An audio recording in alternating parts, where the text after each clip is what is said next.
मैंने 2015 में एक PIL फाइल किया कि भारत में नेशनल योगा पॉलिसी बनाई जाए। मुझे नहीं पता था कि मैं तो देश में नेशनल योगा पॉलिसी बनवा रहा हूं और ये पूरी दुनिया में नेशनल योगा पॉलिसी बन जाएगी। लेकिन ये कह सकता हूं कि जब विदेशी चिकित्सा में इलाज कराते हैं तो एक बीमारी का इलाज कराते हैं वो तो ठीक होती है, लेकिन उसका साइड इफेक्ट ये होता है कि 5 साल के बाद 3 साल के बाद एक दूसरी शुरू हो जाती है। पूरी दुनिया से लोग भारत में लूटने इसलिए आए कि हम पूरी दुनिया में सबसे अमीर थे। आज आप बताओ, चोरी झुग्गी में होती या फ्लैट में होती? जोर से बोलिए जरा। कभी आपने कल्पना किया था कि अंतर्राष्ट्रीय योग दिवस मनाया जाएगा? जोर से बोलिए जरा। कभी सोचा था आपने? नहीं, बिल्कुल। आज मना रहे, इसके लिए एक बार माननीय प्रधानमंत्री जी को धन्यवाद देते हैं। जोरदार तालियों से धन्यवाद दीजिए। केवल हम नहीं मना रहे बल्कि पूरी दुनिया मना रही है। और सर्वे ये भी आया है कि जिस तरीके से योग के बारे में चारों तरफ जागृति हुई है, लगभग आम जनता का 5 लाख करोड़ रुपए बच गया है इस योग के जरिए। कितना बच गया है? 5 लाख करोड़ रुपए। इतना वो बीमारियों में चला जाता। भारत की बात नहीं कर रहा हूं, पूरी दुनिया की बात कर रहा हूं, क्योंकि पूरी दुनिया योग कर रही है। ये अपने आप में बहुत बड़ा चमत्कार है। माननीय प्रधानमंत्री जी एक सबल भारत बनाना चाहते हैं, एक संपन्न भारत बनाना चाहते हैं, एक स्वस्थ भारत बनाना चाहते हैं, एक साक्षर भारत बनाना चाहते हैं, एक समृद्ध भारत बनाना चाहते हैं, एक सशक्त भारत बनाना चाहते हैं, एक सुरक्षित भारत बनाना चाहते हैं, एक समावेशी भारत बनाना चाहते हैं, एक स्वावलंबी भारत बनाना चाहते हैं, एक स्वाभिमानी भारत बनाना चाहते हैं, एक संवेदनशील भारत बनाना चाहते हैं, भ्रष्टाचार मुक्त भारत बनाना चाहते हैं, अपराध मुक्त भारत बनाना चाहते हैं, अलगाववाद मुक्त भारत बनाना चाहते हैं, आतंकवाद मुक्त भारत बनाना चाहते हैं, माओवाद मुक्त भारत बनाना चाहते हैं, नक्सलवाद मुक्त भारत बनाना चाहते हैं, घुसपैठ मुक्त भारत बनाना चाहते हैं, धर्मांतरण मुक्त भारत बनाना चाहते हैं, नशा मुक्त भारत बनाना चाहते हैं, अश्लीलता मुक्त भारत बनाना चाहते हैं। लेकिन जो कुछ वो चाहते हैं उनके अकेले से नहीं होगा। हम सब लोगों को अपनी तरफ से मनसा वाचा कर्मणा अपनी क्षमता के अनुसार प्रयास करना पड़ेगा। मैं भी सुप्रीम कोर्ट में वही कर रहा हूँ। मैं भी अपनी तरफ से बहुत सारे भारत को बर्बाद करने के लिए प्रयास किए गए, अंग्रेज़ों के द्वारा किए गए, मुगलों के द्वारा किए गए, 1950 के बाद वाले अंग्रेज़ों के द्वारा किए गए, उन्हीं को एक एक करके मैं सुप्रीम कोर्ट में चैलेंज कर चुका हूँ। अभी तक 225 PIL मैंने सुप्रीम कोर्ट, हाई कोर्ट में फाइल किया है। ऐसे बहुत सारे, कहते नहीं, गड़े मुर्दे उखाड़ना।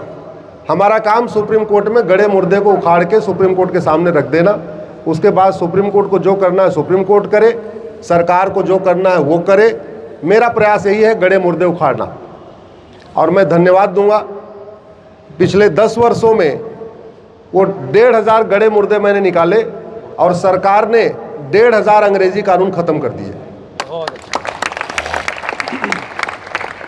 वक्फ एक्ट भी बदल गया है, प्लेस ऑफ वर्शिप एक्ट भी बदलने वाला है, 370 चला गया, 35A चला गया, 3 तलाक चला गया, पॉपुलेशन कंट्रोल भी पाइपलाइन में है।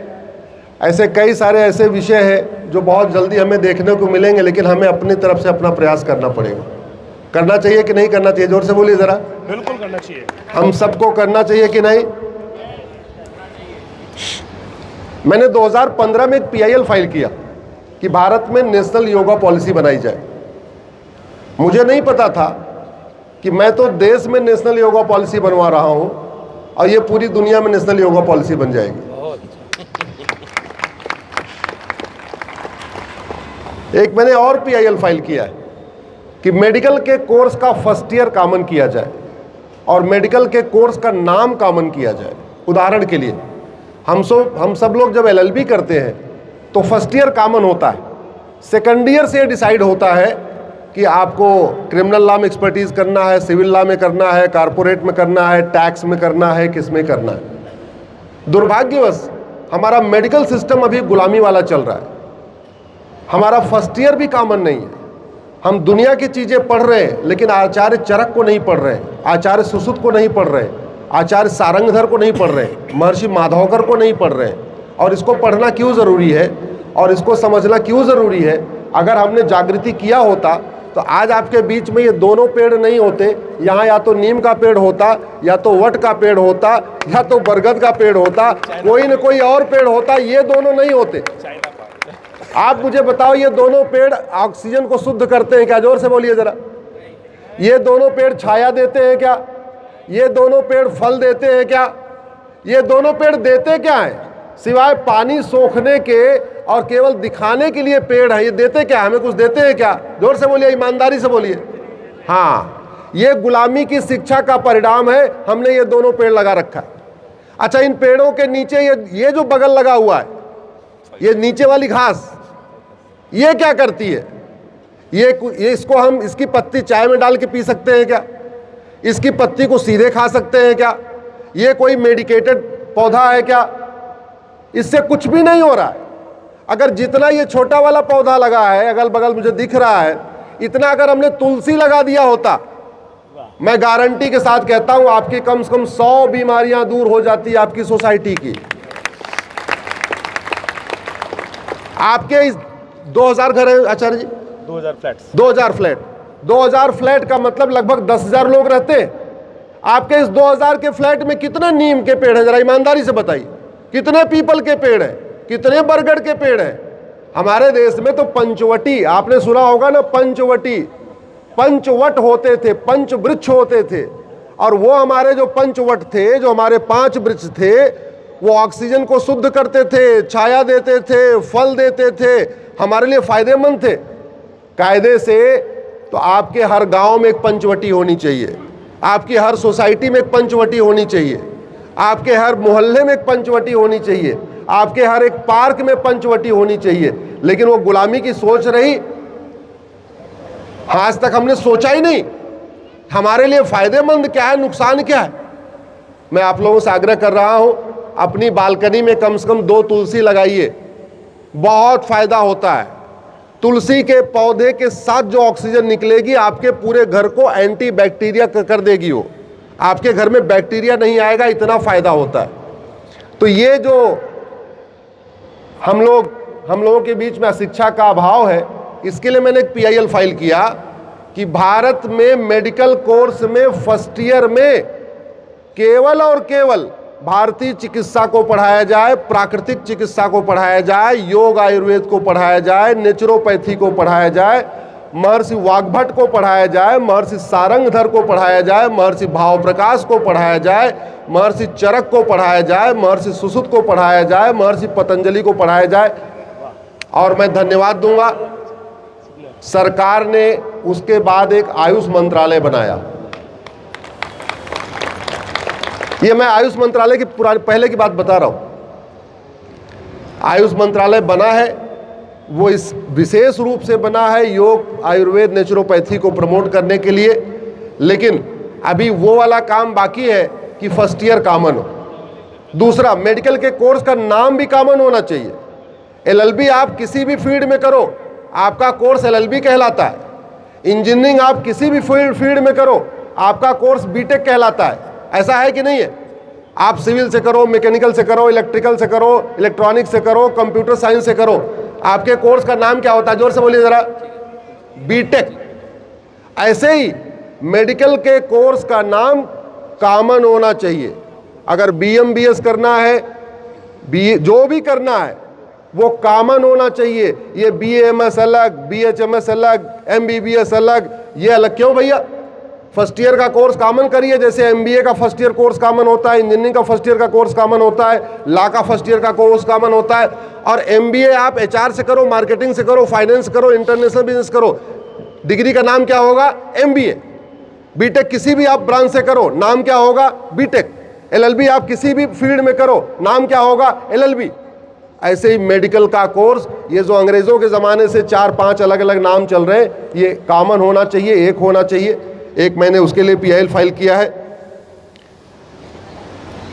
आयुष्मान योजना चल रही है, दुनिया की सबसे बड़ी योजना चल रही है। उसमें थोड़ी सी और सुधार की ज़रूरत थी।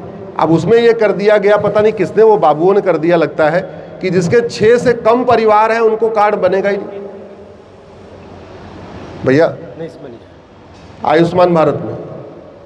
और दूसरा नाम रखा उसका आयुष्मान, उसमें आयुष ही नहीं है। नाम रखा आयुष्मान, उसमें आयुष ही नहीं चल रहा है विचार उसमें। तो उस पर भी विचार मैंने सुप्रीम कोर्ट में PIL फाइल किया और सरकार को धन्यवाद दूंगा, उन्होंने उस पर विचार कर दी। कई बार क्या होता है, प्रधानमंत्री जो चाहते हैं नीच में बाबू कुछ बैठे रहते हैं वो खेल कर देते हैं, कई बार वो कर देते हैं क्योंकि उनकी मानसिकता कुछ विदेशी चलती रहती है।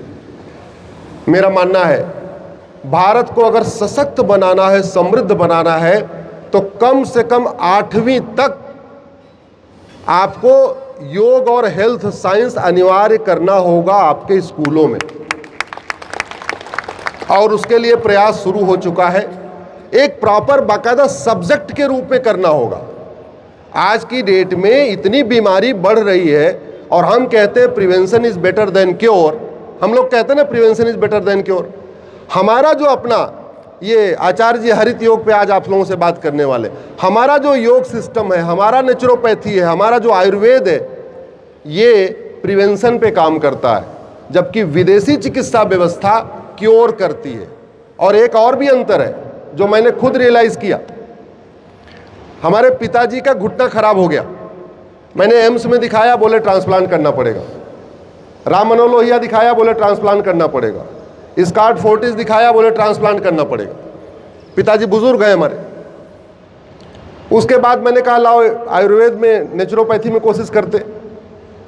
स्वामी रामदेव जी से बात किया, बोले सब लोग कह रहे हैं ट्रांसप्लांट करना पड़ेगा, तो हो सकता है करना ही पड़े, लेकिन एक बार फिर भी आप पतंजलि ले आओ। 25 दिसंबर 2002 को मैं पिताजी को लेके गया, वहाँ हरिद्वार ले गया, और 3 जनवरी 2023 को पिताजी आराम से एकदम टहलने घूमने लग गए। जैसे आप बैठे हैं ऐसे वो बैठने लग गए, इंडियन टॉयलेट पे बैठने लग गए, और पूरा एकदम फिट। कहाँ, एक तरफ दिल्ली के 3 सबसे बड़े हॉस्पिटल, राम मनोहर लोहिया, एम्स और स्कॉट फोर्टिस कह रहे थे ट्रांसप्लांट कराओ, और वहीं दूसरी तरफ लगभग 5 लाख रुपए का खर्चा भी आ रहा था, और वहीं दूसरी तरफ 10 दिन के अंदर एकदम बिल्कुल फिट हो गए हैं। ये है हमारे आयुर्वेद का प्रभाव, ये है हमारे योग का प्रभाव, ये है हमारे नेचुरोपैथी का प्रभाव, हमें पता ही नहीं है। और एक और भी फायदा आपको बताता हूं, हमारी चिकित्सा व्यवस्था में एक बीमारी का इलाज करो, 3 बीमारियां फ्री में ठीक हो जाती हैं। हम गए थे पिताजी का घुटने का इलाज कराने, और घुटने के साथ साथ उनके थोड़ा जोड़ों में दर्द था वो भी ठीक हो गया, थोड़े बैकबोन में दर्द था वो भी ठीक हो गया, थोड़े उनको बैठने में यहाँ बार बार रीढ़ की हड्डियों में दर्द होता था वो भी ठीक हो गया। हम गए थे एक बीमारी का इलाज कराने और 3 साथ में फ्री में ठीक हो गई। जबकि मैं विदेशी चिकित्सा का विरोधी नहीं हूँ, लेकिन ये कह सकता हूँ कि जब विदेशी चिकित्सा में इलाज कराते हैं तो एक बीमारी का इलाज कराते हैं वो तो ठीक होती है, लेकिन उसका साइड इफेक्ट ये होता है कि 5 साल के बाद 3 साल के बाद एक दूसरी शुरू हो जाती है। आप कोलेस्ट्रॉल का, आप डायबिटीज़ का इलाज कराइए, किडनी खराब होना शुरू। आप कोलेस्ट्रॉल का इलाज कराइए, बीपी बढ़ना शुरू। बीपी का इलाज कराइए शुरू, लीवर में दिक्कत शुरू। तो एक का इलाज कराइए तो एक दूसरी साथ में काउंटर शुरू हो जाती है। वहीं दूसरी तरफ हमारी चिकित्सा व्यवस्था, तो इसलिए अब समय आ गया है कि पहले ये देखा जाए कि कौन सी बीमारी के लिए सबसे बढ़िया कौन सी चिकित्सा व्यवस्था है। अगर किसी बीमारी का इलाज तुलसी का पत्ता खा के हो सकता है, चिरायता का पत्ता खा के हो सकता है, पीपल का पत्ता खा के हो सकता है, नीम का पत्ता खा के हो सकता है, तो उसके लिए सिंथेटिक ड्रग लेना चाहिए क्या? जोर से बोलिए ज़रा। नहीं,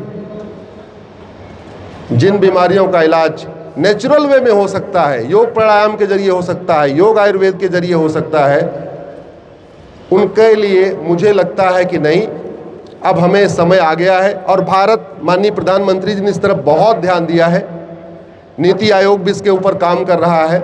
लगातार कोशिश उनकी ये है कि योग प्राणायाम अपनी तरफ से बढ़े, हम वापस जीवन शैली जिए। और एक बात मैं कहना चाहूँ, स्वस्थ रहना चाहते हैं तो भोजन के रूप में जैन बन जाइए। कोई जैन बैठा है क्या इधर? बैठे हैं क्या जैन? भोजन कितनी बार करना चाहिए और कब से कब तक? सूर्योदय से सूर्यास्त के बीच में। मैं सही बता रहा हूं, जब से मैं जैन बना हूं भोजन के मामले में, जब से भोजन के मामले में जैन बना हूं, इतना सुकून है, इतना सुकून है। अब वो एक बार कह रहे हैं, मैं तो आपको एक और ऑफर 1+1 का ऑफर दे देता हूं, आप 2 बार करिए, लेकिन तीसरी बार मत करिए। मैं गारंटी के साथ कहता हूं आपके घर से बीमारी गायब। ये बाजारवाद, उपभोक्तावाद ने हमें एक, कहते नहीं, सामान, हमें उपभोग करने की मशीन बना रखा है। हमने अपने शरीर को पूरी तरीके से एक मशीन बना दिया है कि ठूसो ठूसो ठूसो। भोजन के मामले में जैनिज्म फॉलो करिए, ध्यान के मामले में बुद्धिज्म फॉलो करिए, शौर के मामले में सिखिज्म फॉलो करिए, और अल्टीमेटली क्या फॉलो करिए? सनातन फॉलो करिए। आपकी सारी समस्याएं खत्म हो जाएंगी, सारी समस्याएं खत्म। सामने से कहीं दिक्कत आ रही हो, सिख बन जाइए, गुरु गोविंद सिंह जी को याद करिए, उनके तरीके से विरोध करिए। सुबह सुबह ध्यान करना है भगवान बुद्ध की तरीके, विपासना जैसे करते हैं, सांसों का ध्यान, अनुलोम विलोम, विपासना, ये सब लगभग मिलता जुलता है। भोजन एक बार सूर्योदय के बाद, एक बार सूर्यास्त से पहले, 2 बार, आपकी 50% बीमारी खत्म। मैं गारंटी के साथ कहता हूं, शुद्ध सनातन को फॉलो करिए। कोशिश करिए महर्षि पतंजलि को पढ़ने के लिए, कोशिश करिए वाग्भट जी को पढ़ने के लिए, कोशिश करिए ऐसे आचार्य जी जैसे लोग बहुत सारे वीडियो बीच बीच में रिलीज करते रहते हैं, इनको सुनते रहिए। कोशिश करिए अपने, हमारी चिकित्सा व्यवस्था को फॉलो करने के लिए। और अंत में एक रिक्वेस्ट करूंगा, अब अपनी सोसाइटी में कम से कम 2-4 बरगद लगाइए, 2-4 नीम का पेड़ लगाइए, 2-4 पीपल का पेड़ लगाइए, अपनी बालकनी में कम से कम एक तुलसी का पेड़ लगाइए। ये धार्मिक विषय नहीं है, ये पूरी तरीके से विज्ञान का विषय है, स्वास्थ्य का विषय है। आप तुलसी की पूजा करते हैं कि नहीं करते, वो मैटर नहीं करता। आप दीपक दिखाते हैं तुलसी जी को, वो मैटर नहीं करता।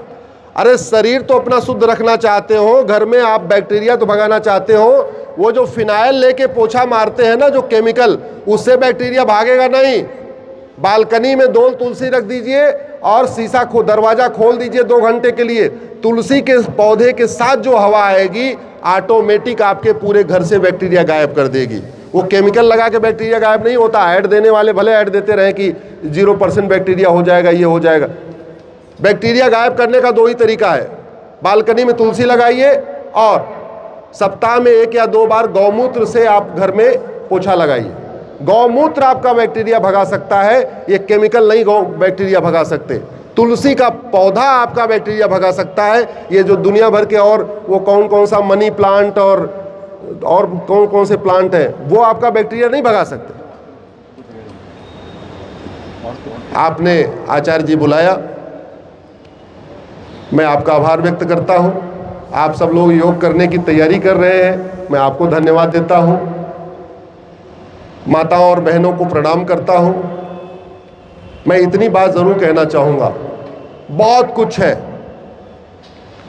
पूरी दुनिया से लोग भारत में लूटने इसलिए आए कि हम पूरी दुनिया में सबसे अमीर थे। आज आप बताओ, चोरी झुग्गी में होती या फ्लैट में होती? जोर से बोलिए ज़रा। चोरी झुग्गी में होती या कोठी में होती है? कोठी में। क्योंकि कोठी में माल पानी ज़्यादा है, फ्लैट में माल पानी ज़्यादा है। तो पूरी दुनिया में बाबर, हुमायूं, तुगलक, गजनी, गोरी, खिलजी और औरंगजेब भारत ही क्यों आए? अमेरिका क्यों नहीं गए? कहीं और क्यों नहीं गए? क्योंकि सबसे ज़्यादा माल पानी इधर ही था, सब ज़्यादा संपन्न हम थे। चोरी वहीं होती है, डकैती वहीं होती है, झुंड वहीं चलती है जहाँ सबसे ज़्यादा लोग संपन्न हो। हम संपन्न थे हर तरीके से। हम आध्यात्मिक रूप से संपन्न थे, हम शारीरिक रूप से संपन्न थे, हम मानसिक रूप से संपन्न थे, हम वैदिक रूप से संपन्न थे, हम सांस्कृतिक रूप से संपन्न थे, हम नैतिक रूप से संपन्न थे। प्रत्येक तरीके से हम संपन्न थे। इसीलिए जो लोग, कुछ लोग लूटने आए, कुछ सीखने आए, कुछ ज्ञान लेने आए, अलग अलग तरीके से आए। एक बार फिर से हमें अपने वही प्राचीन वैभव को प्राप्त करना है, परम वैभव को प्राप्त करना है। लेकिन उसको प्राप्त करने का एक ही तरीका है कि हम सब लोग अपने प्राचीन परंपरा, प्राचीन वैभव पे गर्व करने के साथ साथ उसको देखें, उसको समझें, उसकी एनालिसिस करें, ये भी देखें कि वास्तव में क्या हो रहा है। तो आप ये बताइए कितने लोगों के बालकनी में तुलसी का पौधा आने वाला? जोर से बोलिए, हाथ उठा के दिखाइए जरा। कितने लोगों के बालकनी में तुलसी का पौधा आएगा? सबके आएगा? दोनों हाथ नहीं उठ रहा है पीछे से? हाँ। कितने लोगों के घर में अब कम से कम सप्ताह में 1 या 2 बार गौमूत्र से पोछा लगेगा? ले आइए, लगाइए, घर शुद्ध हो जाएगा, बच्चों की तबीयत नहीं खराब होगी। ये जुखाम उखाम जो होती है ना बच्चों को, नाक बहती रहती है, ये आधी समस्या आपके तुलसी के पौधे और गौमूत्र से ठीक हो जाएगी। ये मैं गारंटी के साथ कहता हूँ। हालांकि मैं वकील हूँ, मैं कोई योग का टीचर नहीं हूँ, लेकिन पहले मैं इंजीनियर था, आजकल वकालत करता हूँ। लेकिन जो जितना मैंने समझा है और जितना मैंने अपने घर में रियलाइज़ किया, उसका फ़ायदा आपको बता रहा हूँ। सब लोग स्वस्थ रहेंगे, इसी कामना के साथ आप सबको धन्यवाद देता हूँ।